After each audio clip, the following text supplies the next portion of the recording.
വരയ്ക്കാനൊന്നും ആധികാരികമായിട്ട് പഠിച്ചിട്ടില്ലാത്ത ഒരു ആർട്ടിസ്റ്റാണ് കേട്ടോ ഞാൻ. അപ്പോൾ വരയ്ക്കാൻ ഇരുന്ന് കഴിഞ്ഞാൽ ഞാൻ അവിടെ നിന്ന് എഴുന്നേറ്റ് പോകുന്നത് എനിക്ക് ഭയങ്കര മടിയാണ്. അങ്ങനെ ഞാനിത് മമ്മൂട്ടിയുടെ ഭ്രമയുഗത്തിലെ ഒരു പിക്ക് വരയ്ക്കാനായിട്ട് ഇരിക്കുകയാണ് കേട്ടോ. അപ്പോൾ വരച്ചുകൊണ്ടിരുന്നപ്പോഴത്തേക്കും മുടിയും അതുപോലെ താടിയും നരയാണ്. അപ്പോൾ നര വരുന്ന ഭാഗം വെള്ള കളറിലായിരിക്കും അല്ലേ. അപ്പോൾ അത് കുറച്ച് തിന്നായിട്ടുള്ളതായിരിക്കും, ഒരു കട്ടി കുറഞ്ഞ വരയാണ്.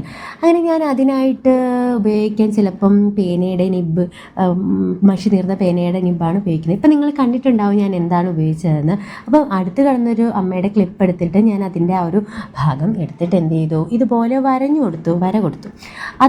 അതിന് ശേഷം ഞാൻ ഉപയോഗിച്ചത് ആർട്ട് ലൈൻ്റെ പെൻസിലാണ്. ഇതൊന്നും വലിയ കാര്യമുള്ള കാര്യമല്ല, നമുക്ക് ഏത് പെൻസിൽ വേണോ യൂസ് ചെയ്യാം. ഞാൻ നടരാജൻ്റെയൊക്കെ പെൻസിലൊക്കെയാണ് സാധാരണ മുമ്പൊക്കെ യൂസ് ചെയ്തുകൊണ്ടിരുന്നത്. ഇപ്പം വലിയ ഗെറ്റപ്പിൽ പറയാനായിട്ട് ആണെങ്കിൽ എനിക്കൊരു പെൻസിലും ആർട്ട് ലൈൻ്റെ പെൻസിലും അതുപോലെ തന്നെ നമ്മൾ ഷെയ്ഡ് കൊടുക്കുന്ന ഒരു, എൻ്റെ പേര് മറന്നുപോയി, ആ സംഭവമേ ഉള്ളൂ കേട്ടോ.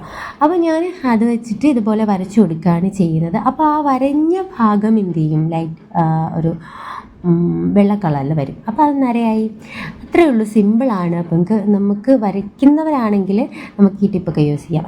ആ കുഞ്ഞു കൈകൾ വന്നിട്ട് മമ്മൂട്ടിയുടെ പല്ലളവിൽ പോകുമെന്നൊക്കെ ചോദിക്കുന്നുണ്ട്. അതിൻ്റെ മോനാണ്. അപ്പോൾ ഫൈനൽ ലുക്ക് ഇതാണ്. അപ്പം നരയുള്ള ഭാഗമൊക്കെ നമ്മൾ എന്ത് ചെയ്തു, ക്ലിപ്പ് വെച്ച് അഡ്ജസ്റ്റ് ചെയ്ത് റെഡിയാക്കി. അപ്പോൾ ഇതാണ് നമ്മുടെ ഭ്രമയുഗത്തിലെ മമ്മൂട്ടി. അപ്പോൾ ഫൈനലായിട്ട് ഞാൻ കുറേ നാളായി ഇത് വരച്ചിട്ട്. അപ്പം എഡിറ്റൊക്കെ ചെയ്ത് കുറേ വീഡിയോസ് എൻ്റെ ഇങ്ങനെ എഡിറ്റ് ചെയ്യാനായിട്ട് ഇട്ട് വെച്ചിരുന്നു. അപ്പോൾ അതൊക്കെയാണിത് കേട്ടോ. അപ്പോൾ വീഡിയോ ഇഷ്ടമെങ്കിൽ ലൈക്കും സബ്സ്ക്രൈബും ചെയ്ത് സപ്പോർട്ട് ചെയ്യാൻ മറക്കരുതേ. ടാറ്റാ.